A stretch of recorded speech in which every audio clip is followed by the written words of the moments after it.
Halo, selamat sore Tribuners. Anda sedang menyaksikan live update Tribun News edisi Kamis 7 April 2022.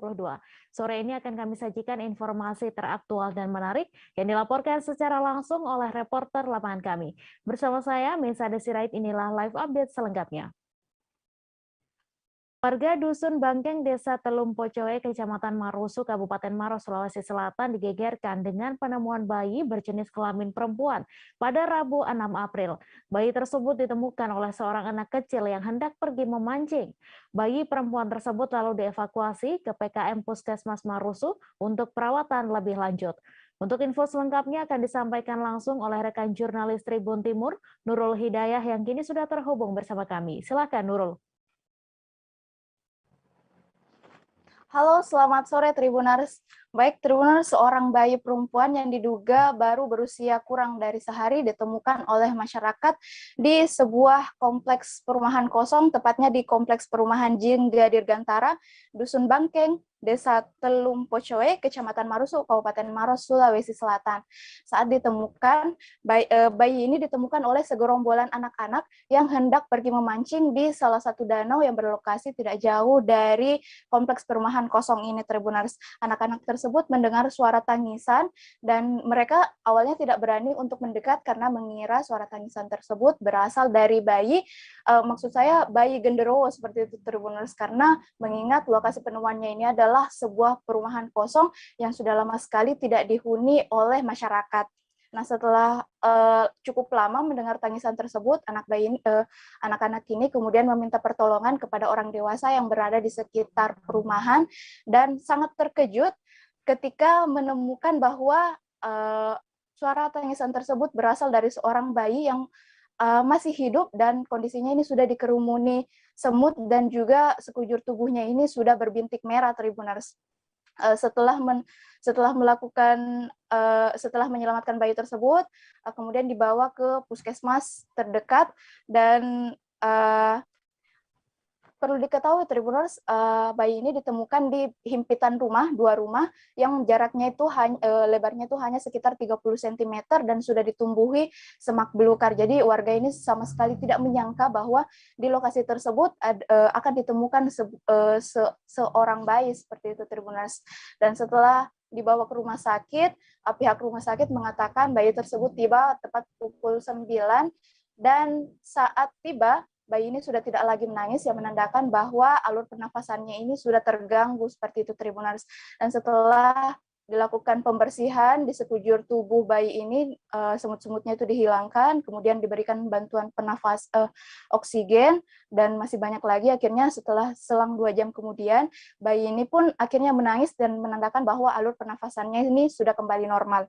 Dan dari wawancara kami bersama pihak kepolisian mengatakan diduga kuat bayi ini merupakan hasil hubungan gelap, terlihat dari beberapa meter dari lokasi penemuan bayi tersebut terdapat gumpalan darah dan juga cairan yang diduga kuat merupakan air ketuban dari ibu bayi tersebut. Dan juga bayi ini saat ditemukan tidak terbalut sehelai benang pun dan ari-arinya itu masih melekat di tubuh sang bayi.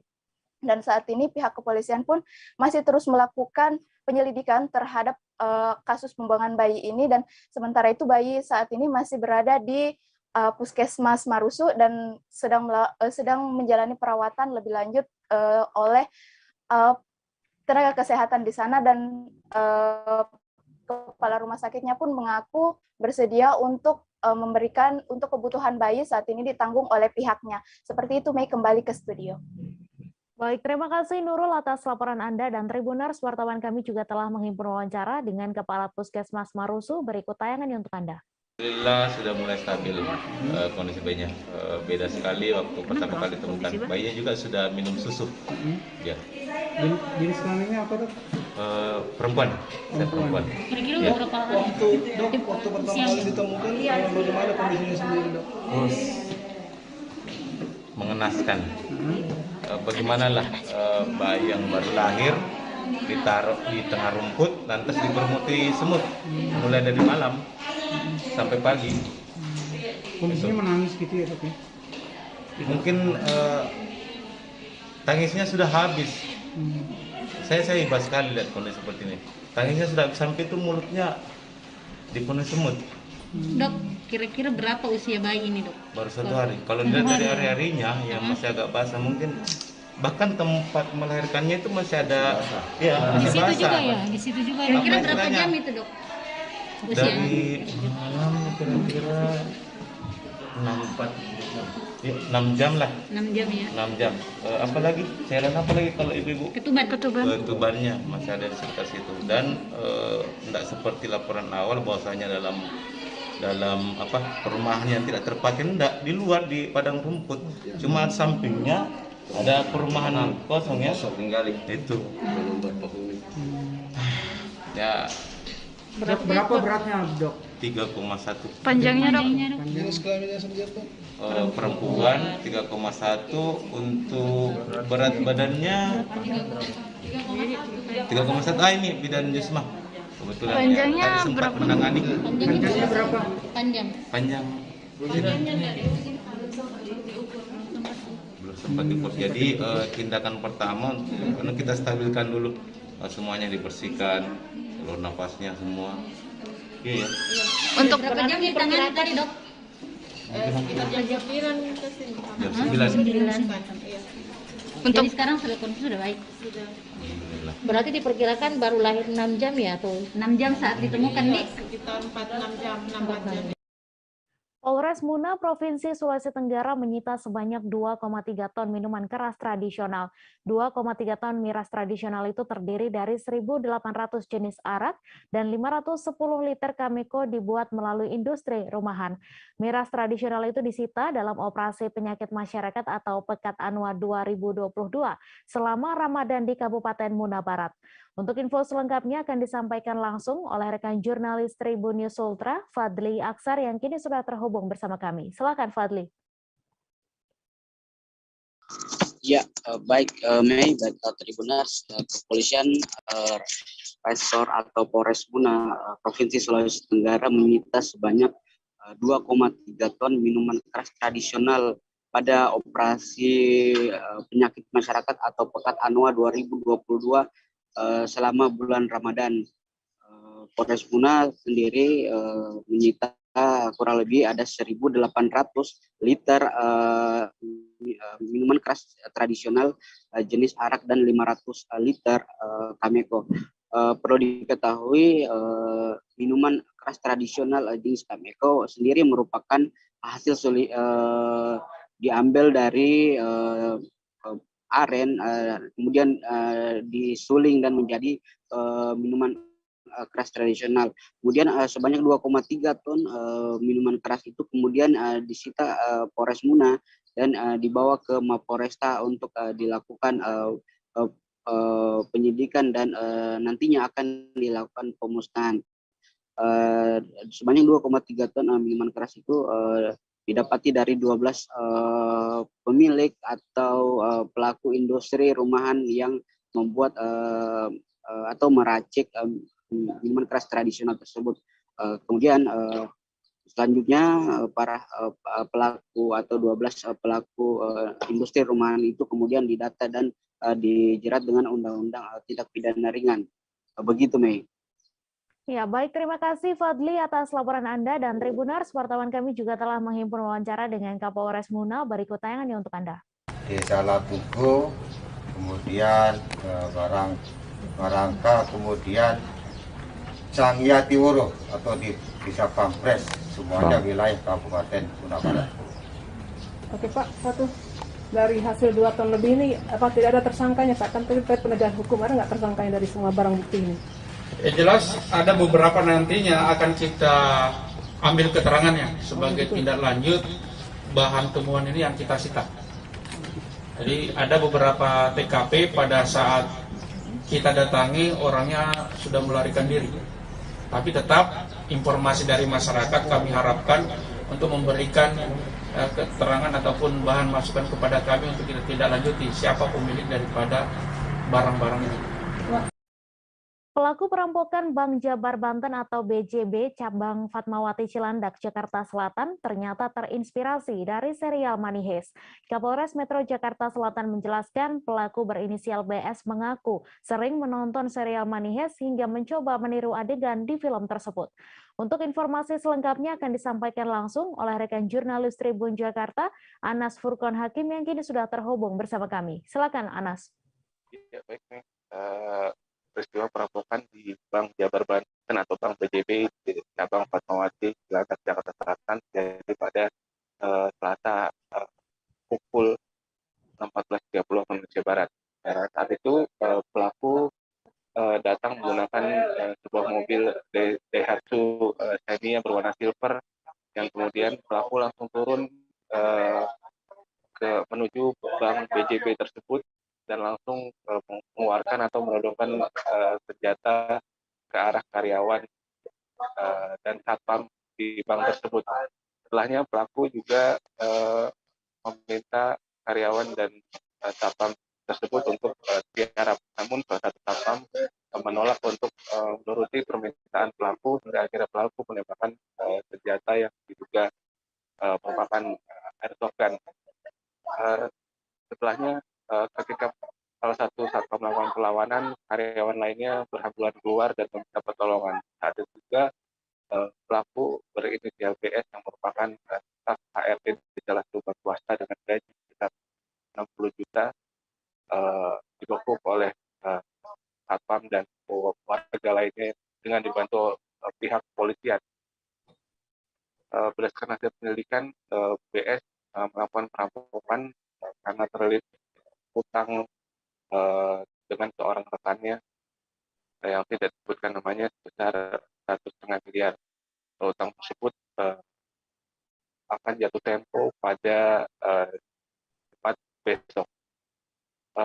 Dalam kasus ini pelaku BS dijerat dengan pasal 365 junto pasal 53 KUHP dengan ancaman 10 tahun penjara. Gitu. Ya baik, terima kasih Anas atas laporan Anda. Selamat bertugas kembali. Polres Lampung Utara berhasil mengungkap 15 kasus narkoba selama operasi anti Krakatau 2022. Dari 15 kasus tersebut, aparat Polres Lampung Utara mengamankan 8 orang bandar narkoba, 7 orang kurir, dan 5 orang yang masuk target operasi. Untuk info selengkapnya akan disampaikan langsung oleh rekan jurnalis Tribun Lampung, Anung Bayuardi, yang kini sudah terhubung bersama kami. Silakan Anung. Ya, selamat sore, Mei. Bisa dijelaskan, Polres Lampung Utara mengungkap 15 kasus tindak pidana narkotika di kabupaten setempat. 2 diantaranya merupakan kurir ganja yang melintas di Kabupaten Lampung Utara melalui jalur transportasi darat, yaitu menggunakan bis antar lintas, di mana polisi melakukan penyelidikan dengan sebelumnya ditelepon oleh orang atau warga, diketahui adanya pengiriman ganja sebanyak 3,7 kg melalui bis ALS. Kemudian anggota dengan cepat meresponnya dengan memberhentikan bis tersebut di Jalan ARPN Lampung Utara. Setelah dicek, ternyata benar keberadaan jenis barang haram tersebut di bagasi mobil bis tersebut. Kemudian orang atau kurirnya dibawa ke Mapolres untuk dilakukan penyelidikan. Selain itu, anggota Polres setempat juga mengamankan TO dari kasus narkoba lainnya jenis sabu dan ganja sebagainya yang merupakan pengembangan. Demikian rekan Mei. Terima kasih Anung atas laporan Anda, dan Tribuners wartawan kami juga telah menghimpun keterangan dari Kapolres Lampung Utara. Berikut tayangannya untuk Anda. Yang hadir dalam kegiatan press release ya, terkait ungkap kasus ya. Adapun pada kesempatan ini kami dari Polres Lampung Utara melaksanakan press release terkait dengan kasus dalam rangka operasi anti Krakatau tahun 2022 yang dimulai dari tanggal 18 sampai 31 Maret 2022. Adapun dari pelaksanaan operasi ini kita berhasil mengungkap sebanyak 15 kasus di mana dari 15 kasus ini kita amankan 8 orang bandar narkoba dan 7 orang kurir. Kemudian jumlah tersangka yang kita amankan sebanyak 25 orang. Ya. Kemudian dalam operasi antik Krakatau yang dilaksanakan oleh Polres Lampung Utara ini, kita tentukan 5 TO, 5 target operasi ya, yang semuanya kita berhasil ungkap. Kemudian barang bukti yang berhasil kita amankan, yang pertama ini barang bukti yang cukup besar juga, barang bukti ganja sebesar 3,4 kg ya. Kemudian sabu sebanyak 27,32 gram. Kemudian uang sejumlah 879. Pelaksanaan reka adegan pembunuhan Sri Agustina, 42 tahun oleh mahasiswa berinisial FN di kamar kos di Blok Cikawung, Kelurahan Cijoho menghabiskan waktu hingga hampir 4 jam. Pelaksanaan rekonstruksi tersebut menyita perhatian warga sekitar. Reka adegan ini terdiri kurang lebih ada sekitar 40 adegan.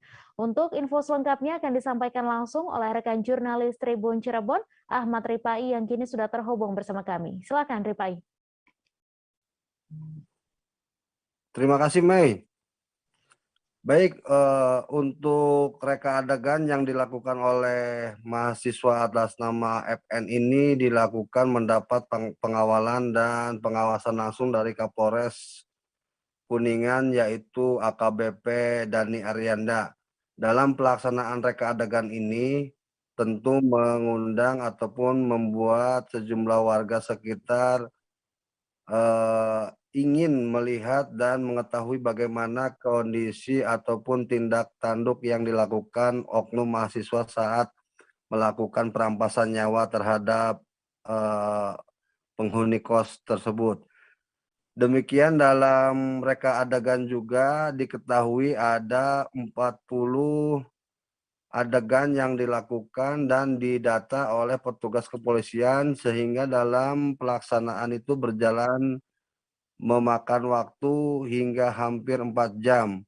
Hal itu jelas mengundang juga banyak pemeran yang dilakukan dalam reka adegan ini, seperti saksi lain ataupun yang penghuni kos yang masih tetangga, kemudian ada juga orang tak dikenal.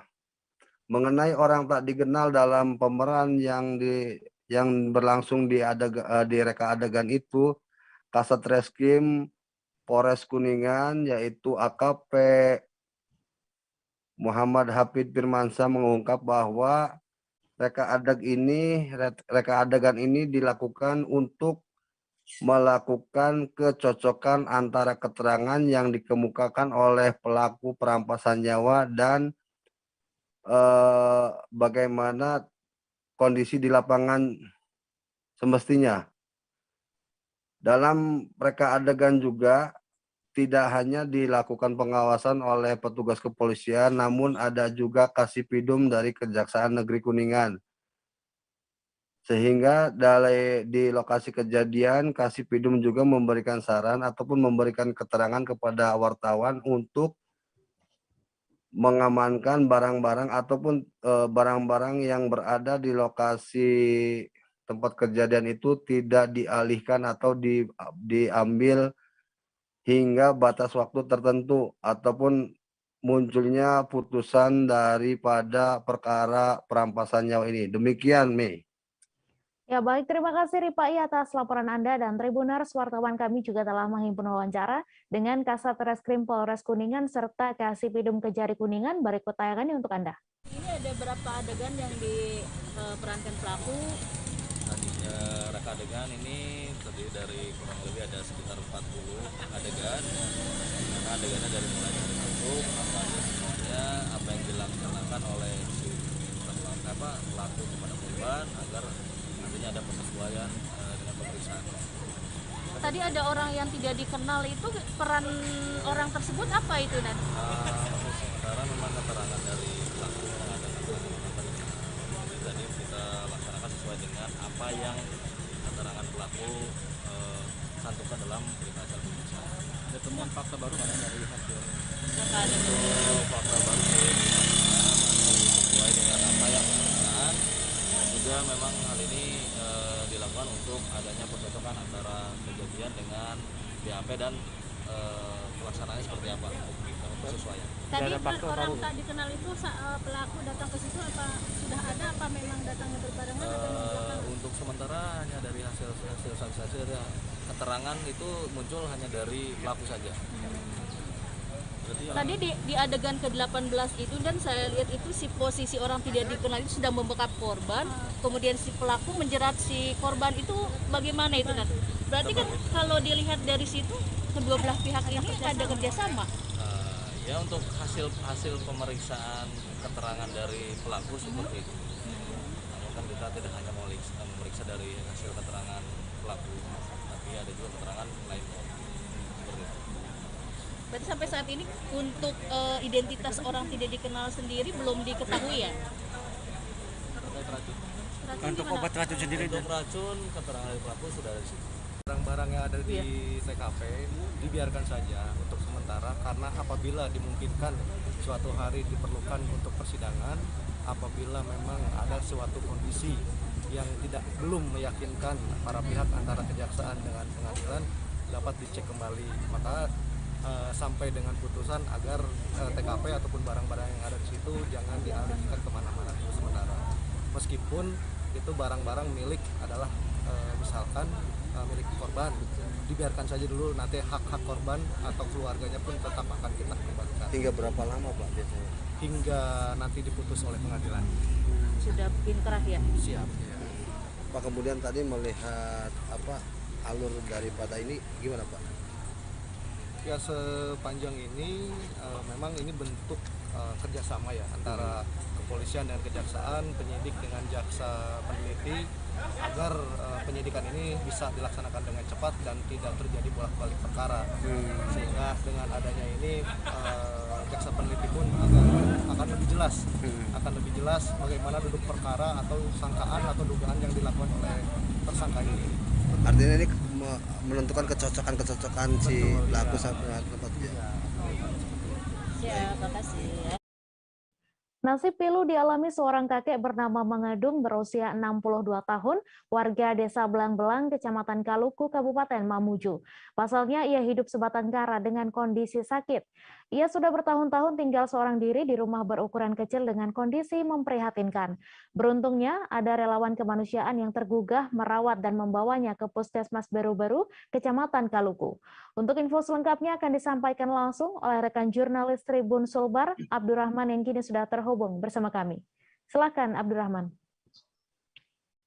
Ya, baik, Mei di studio dan Tribuners, di mana seorang kakek berumur 62 tahun ini sudah hidup selama bertahun-tahun di salah satu desa di Kecamatan Kaluku, Kabupaten Mamuju, di mana kakek ini sebenarnya bukan berasal dari Kecamatan Kaluku, namun kakek ini berasal dari Kota Palopo, Sulawesi Selatan.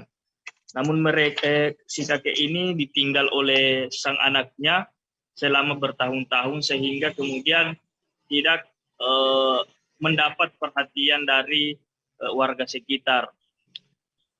Setelah kemudian diketahui kakek ini sakit, pihak dari relawan Merah Putih Kaluku ini langsung memberikan pertolongan kepada sang kakek untuk dilakukan perawatan, dibawa ke rumah sakit daerah Kabupaten Mamuju.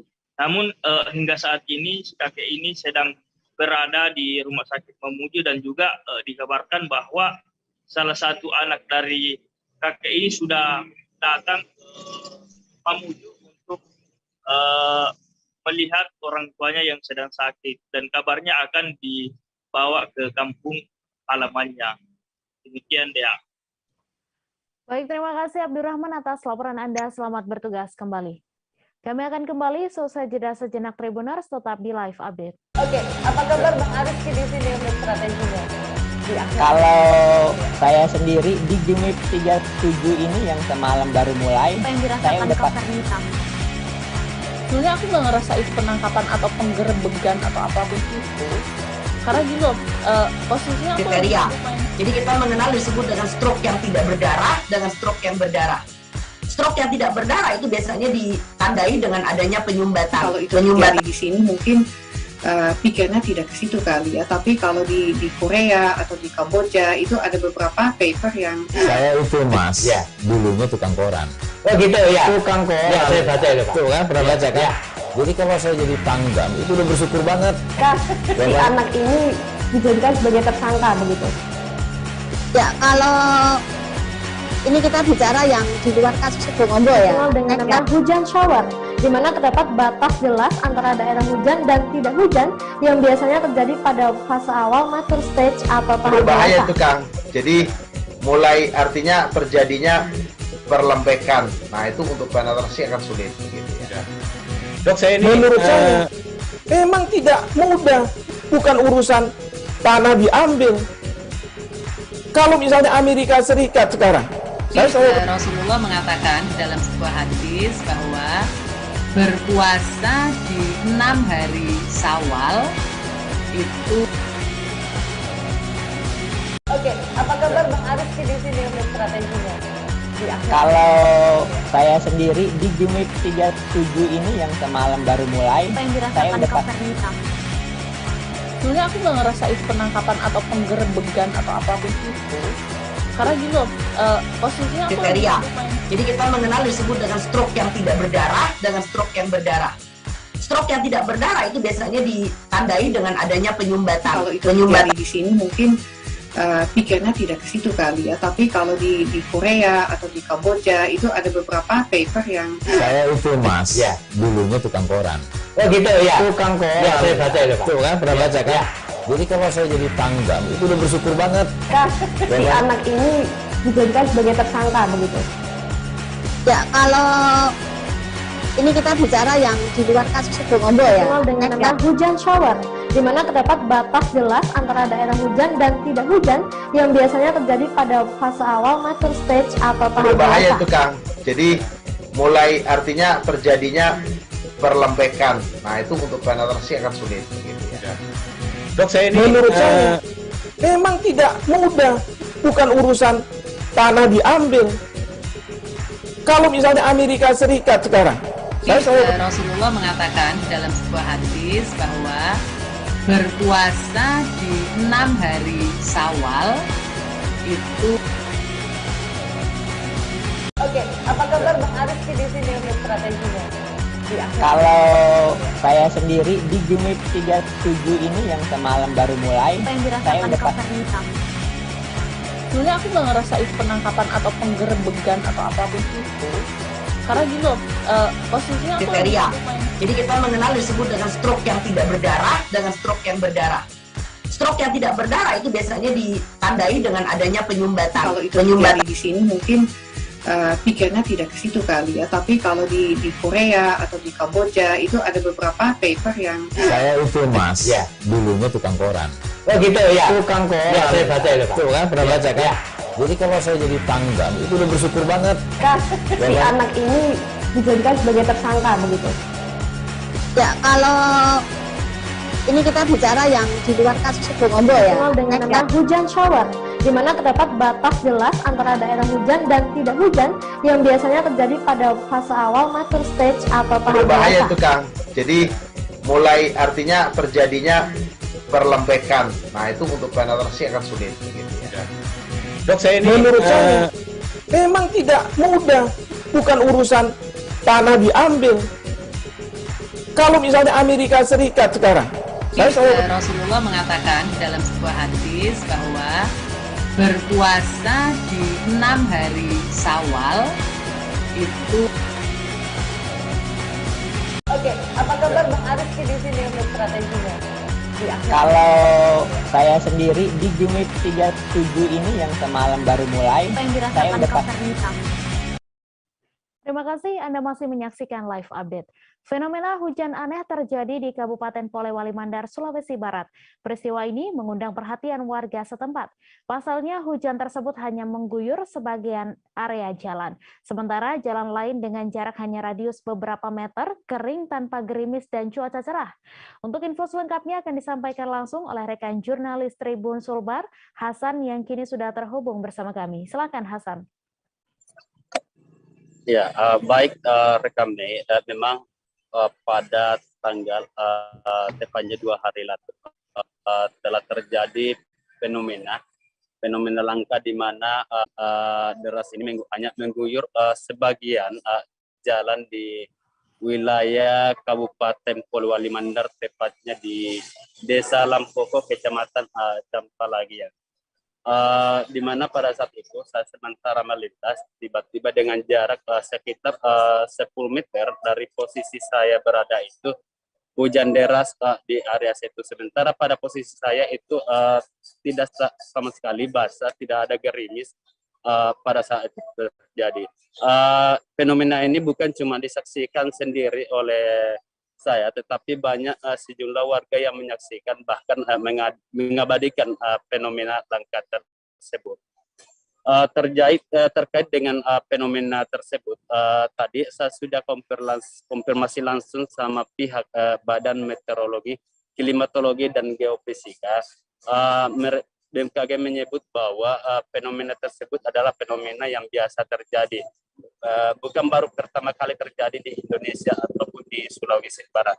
Menurutnya bahwa fenomena hujan seperti itu adalah dipengaruhi oleh awan cumulonimbus, di mana awan pembentukan hujan yang mencakup hanya sebagian wilayah, dan itulah penyebabnya sehingga terjadi hujan hanya sebagian titik saja. Begitu, Mei. Ya, baik, terima kasih Hasan atas laporan Anda. Selamat bertugas kembali. Kita beralih ke informasi selanjutnya, Tribuners. Masa pemuda dan keluarga korban penembakan Herman melakukan aksi tabur bunga di depan Mapolres Sumeneb pada Rabu 6 April. Pasalnya mereka kecewa karena tak ditemui Kapolres Sumeneb AKBP Rahman Wijaya. Selain itu, juga belum ada pernyataan resmi di muka umum terkait perkembangan 5 oknum polisi yang sudah diproses. Untuk info selengkapnya akan disampaikan langsung oleh rekan jurnalis Tribun Madura, Ali Hafidz, yang kini sudah terhubung bersama kami. Silakan, Ali.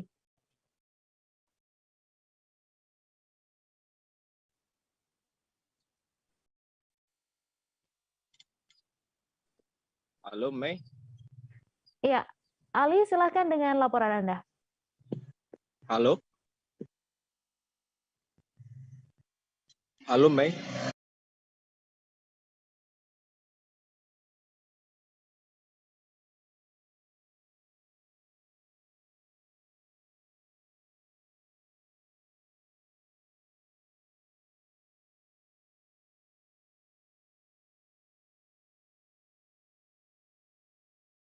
Di Rabu tanggal 6 2022 sejumlah pemuda yang tergabung dalam GMNI Kabupaten Sumeneb dan juga keluarga korban penembakan almarhum Herman, peristiwa yang terjadi pada 13 Maret 2022 di Jalan Adirasa, di Jalan Raya Adirasa, Desa Kolor, Kecamatan Kota Kabupaten Sumeneb, kembali menggelar aksi unjuk rasa di depan Mapolres Kabupaten Sumeneb, tepatnya di Jalan Raya Urip Sumoharjo. Unjuk rasa dilakukan untuk mempertanyakan pernyataan Kapolres Sumeneb terkait tuntutan yang disampaikan demonstrasi sebelumnya pada tanggal 17 Maret 2022 yang juga ditandatangani oleh Bapak Kapolres Sumeneb AKBP Rahman Wijaya, bahwa untuk mengumumkan hasil atau perkembangan dari 5 oknum yang terlibat dalam aksi penembakan pada tanggal 13 Maret 2022 kemarin itu. Cuman dari beberapa jam hingga sore masa belum sempat ditemui oleh Bapak Kapolres Sumeneb, sehingga terjadi gesekan antara peserta dengan salah satu aparat kepolisian yang siap siaga menjaga untuk merangsek masuk ke dalam Mapolres Kabupaten Sumeneb, Madura, Tribunnyos, untuk dijaga ketat. Salah satu peserta masa aksi itu terlihat membawa bekas ban yang akan dicoba untuk dibakar ya pada saat itu, sehingga salah satu personel untuk memaksa mengambil paksa ban tersebut sehingga tidak terjadi untuk bakar-bakar ban.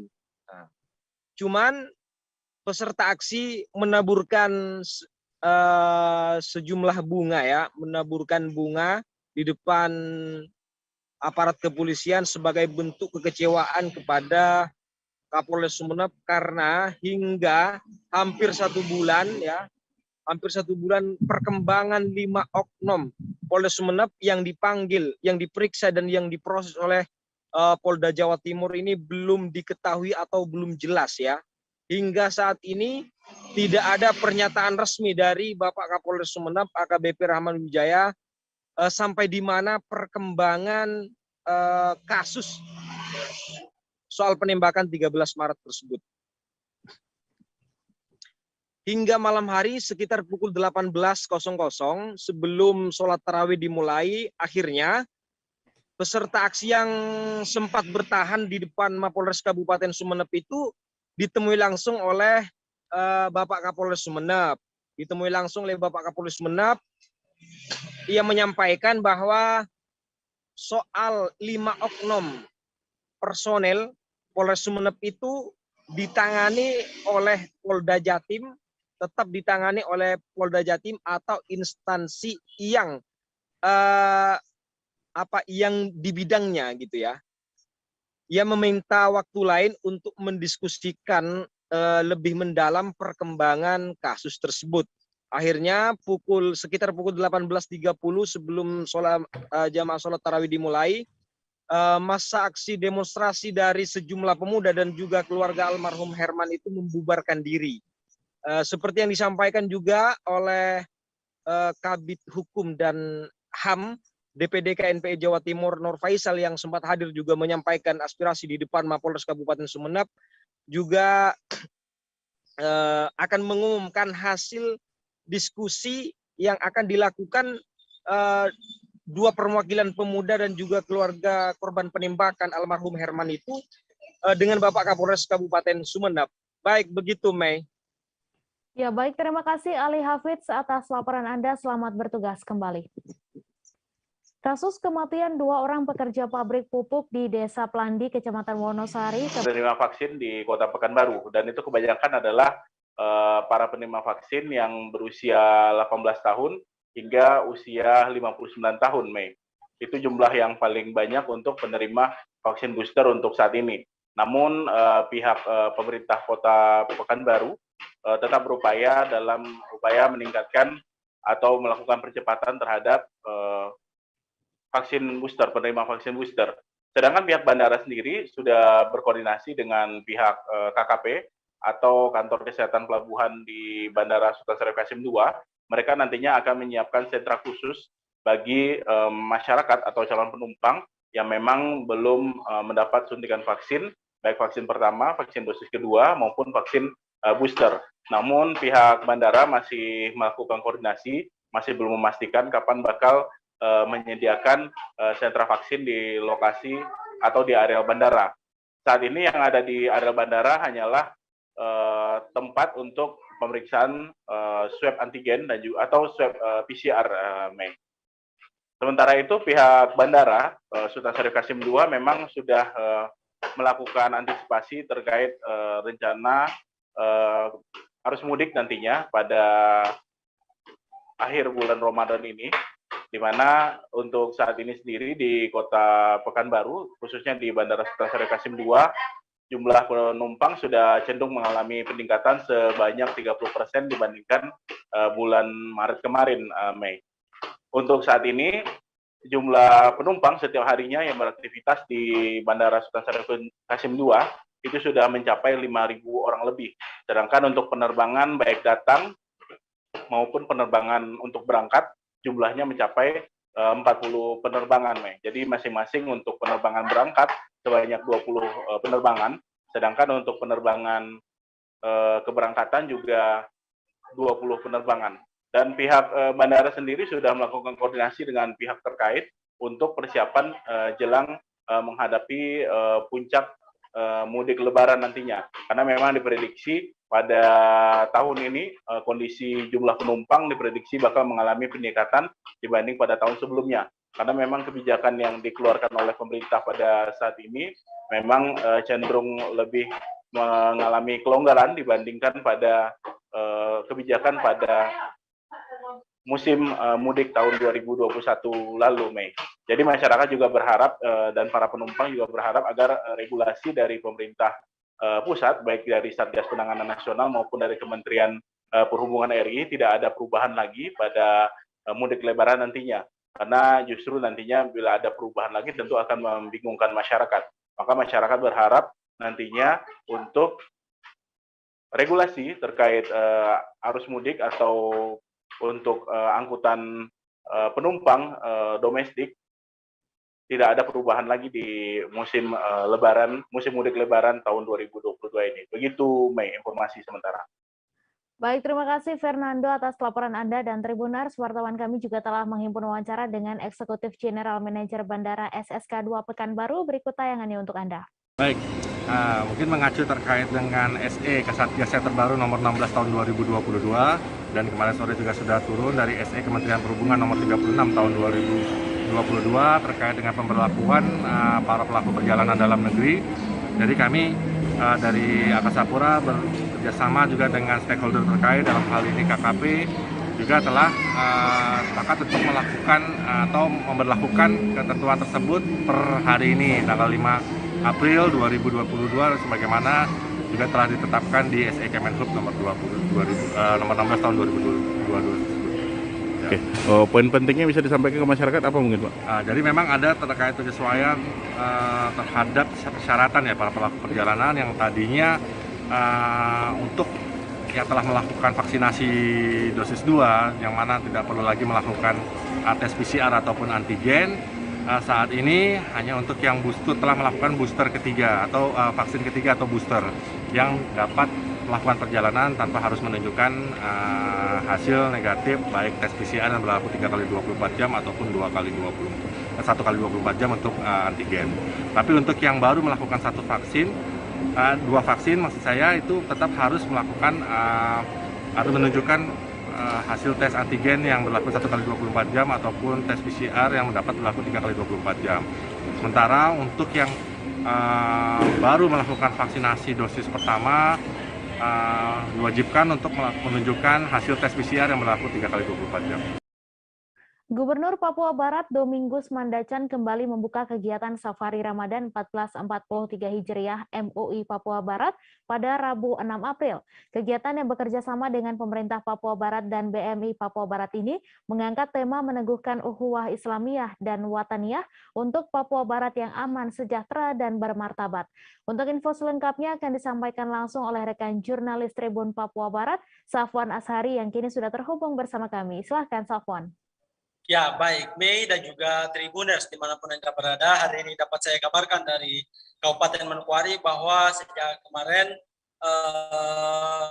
Gubernur Provinsi Papua Barat telah membuka dengan resmi kegiatan Safari Ramadan yang bekerja sama dengan pemerintah Provinsi Papua Barat dan Dewan Masjid Indonesia serta Majelis Ulama Indonesia Provinsi Papua Barat di kantor Majelis Ulama Provinsi Papua Barat. Rencananya kegiatan ini akan berlangsung hingga tanggal 17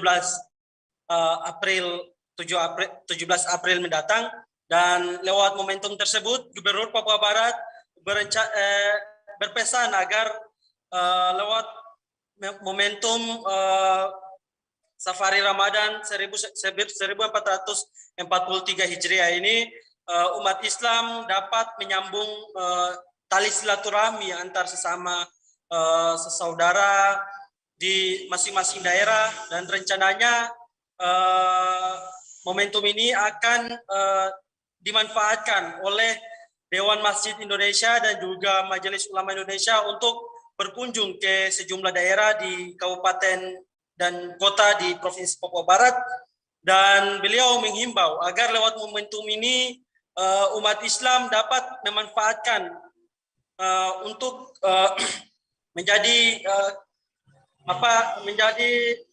sebuah kesempatan untuk meningkatkan keimanan, kejujuran, keikhlasan, dan juga kepedulian sosial antar sesama anak bangsa di Provinsi Papua Barat. Dan lewat momentum ini juga beliau berpesan agar puasa ini juga merupakan momentum bagi umat Islam untuk melaksanakan evaluasi tahunan baik dengan Tuhan dan juga dengan manusia.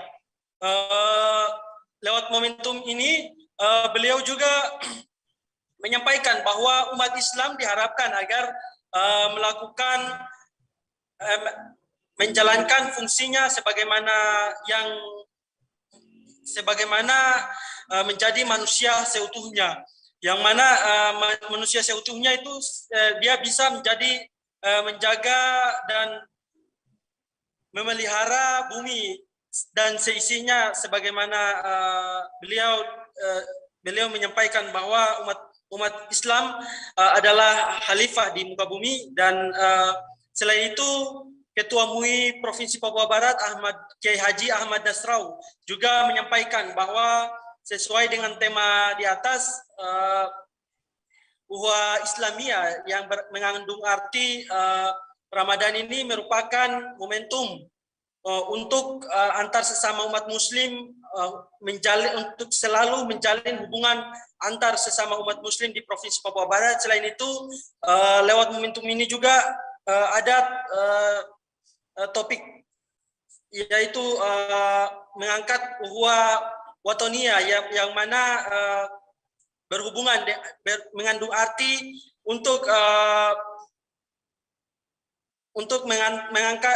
menjalin hubungan antar sama anak bangsa di Provinsi Papua Barat itu sendiri.